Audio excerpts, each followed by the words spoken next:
Isso. Mas uma isso que eu coisa queria provar, que eu queria falar, eu sempre tive muita curiosidade de saber o bastidores disso, de onde surgiu, que eu já falei aqui, provavelmente em algumas entrevistas, que foi uma das coisas, não é querendo puxar o saco do convidado, não. Se você já falou aqui, com certeza eu não sei que eu não assisto Não, esse ninguém, programa. nem você, nem todo mundo que tá aqui agora, que ninguém assiste. Que esse bagulho seu do politicamente correto, o primeiro, o segundo, obviamente o segundo foi muito foda tal também, mas o primeiro é um bagulho muito importante pra comédia, dos momentos mais foda que já tínhamos de stand-up aqui, porque não era você de talk show, ainda o maior talk show do Brasil, era o comediante stand-up ali, meio que batalhando, que você fez esse show pra bater nos políticos na véspera da eleição, lá em Brasília. Eu lembro muito da transmissão da UOL, de estar com amigos assistindo, comentando. A motosserra marcou bastante. Não, esse aí foi também. do último. O motosserra foi no segundo. Foi 2010? O motosserra foi, 2010 foi o do já último. motosserra. Eu lembro desse primeiro, que não era o Danilo Gentili do maior talk show do Brasil, era o comediante stand-up. Que talvez mais perigoso ainda, provavelmente, porque os caras matar menos por conta a perder. disso em Brasília lá. Exatamente. Então, enfim.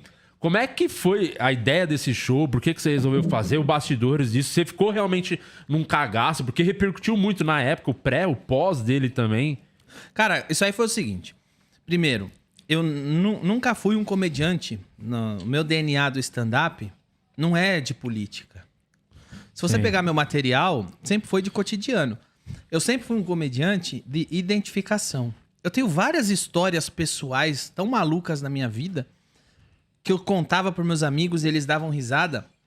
E eu nunca quis contar essas histórias no palco porque eu tinha medo que as pessoas achassem que eu tava inventando essas histórias só para fazer graça. E aí Então- você descobre que tem muita identificação. Eu descubro que muita gente hoje inventa história. e aí eu preferia me ater. Eu sempre quis que a minha comédia fosse sobre o que as pessoas vivem. Então, se você pegar meus textos, é sobre um cara da periferia de Santo André andando de ônibus, pegando fila de banco. Como era estranho pra mim andar de avião.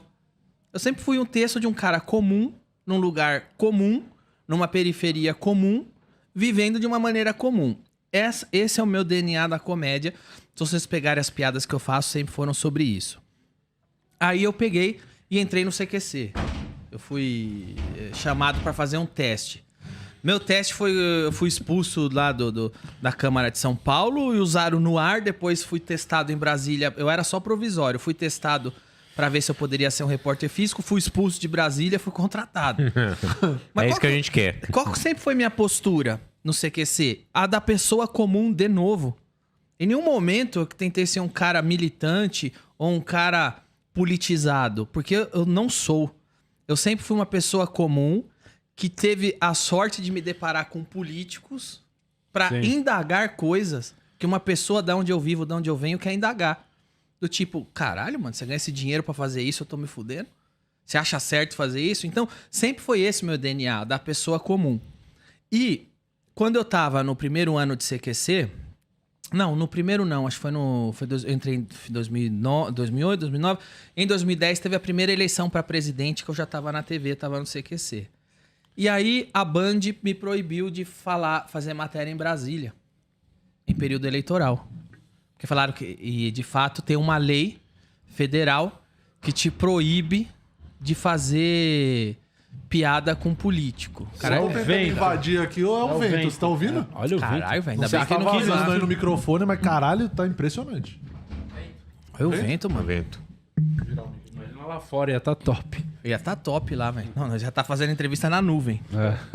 Aí, eu tava no CQC já em 2010 e me proibiram de ir pra Brasília. Porque pela lei federal, eu não poderia falar de política em época de eleição.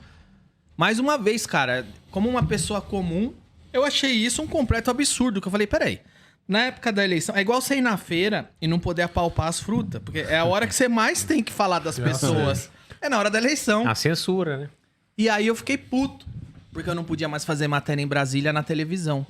Eu falei, mas eu sou comediante. Eles estão falando isso sobre a televisão, mas não tem nenhuma lei sobre a internet. Não tinha a força do YouTube na época. Sim. Não existia isso. O YouTube não tinha essa força. Por isso que eu recorri ao UOL.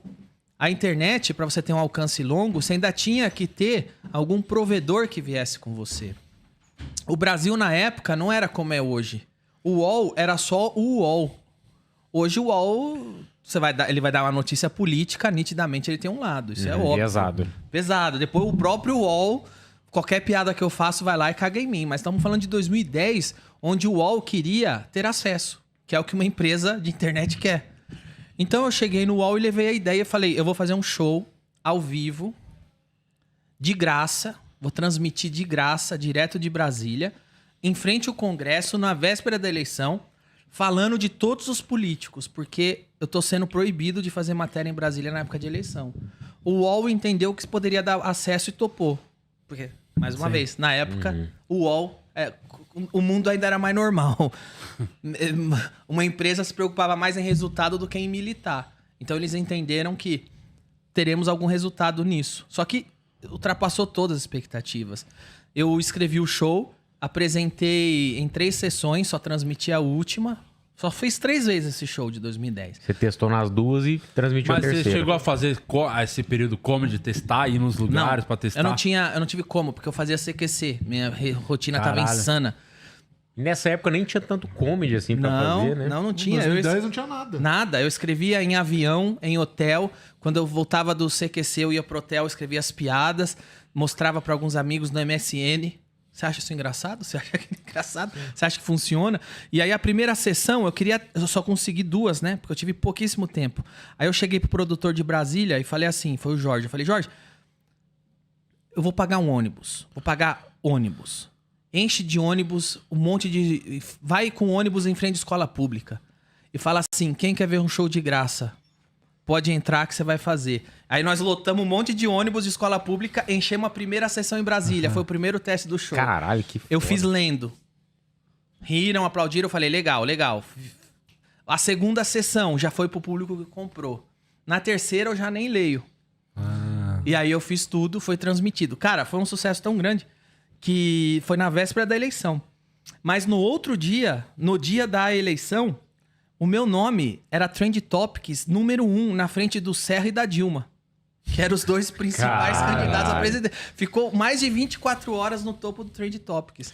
Foi Muito o recorde foda. de audiência do UOL Não, até isso foi hoje. um momento, um marco assim na comédia marco brasileira, realmente, assim, imagina um divisor de águas também na sua carreira, Sim. que a partir dali você botou um alvo nas suas Eu costas. quase porque- perdi meu emprego ali. Como é que foi o pós disso? Como é que repercutiu pra você assim? Primeiro que quando eu saí do show e cheguei no hotel, o hotel mandou eu embora. Caralho, não sabia disso. Ah, não. A recepção do hotel, tinha uma menina e um menino na recepção do hotel. Eles me receberam rindo e falaram, Danilo, você não pode ficar aqui. Eu falei, mas minhas coisas estão lá em cima. Então pega suas coisas e vai embora. Eu falei, por quê? Porque o dono do hotel é o Paulo Otávio, que é um político de Brasília, e você falou um monte dele. Aí eu peguei minhas malas, eu nem lembro pra onde eu fui fora do setor hoteleiro de Brasília, foi o único lugar que me recebeu. Ainda fiquei, ih, caralho, será que vão vir aqui mexer o saco? É o vento. Aí eu peguei, eu lembro que depois disso eu tive convite pra fazer show no Maranhão, eu não quis ir, porque era a terra do Sarney, eu achei que iam fazer merda. Aí eu cheguei em São Paulo, o chefe do CQC, o argentino, falou, por que você não me falou que ia fazer isso? Eu jamais teria deixado, porque estão pedindo pra te demitir aqui. Falei, se eu pedisse, você não ia deixar, por isso que eu não pedi. Aí eu fiz. E foi isso aí.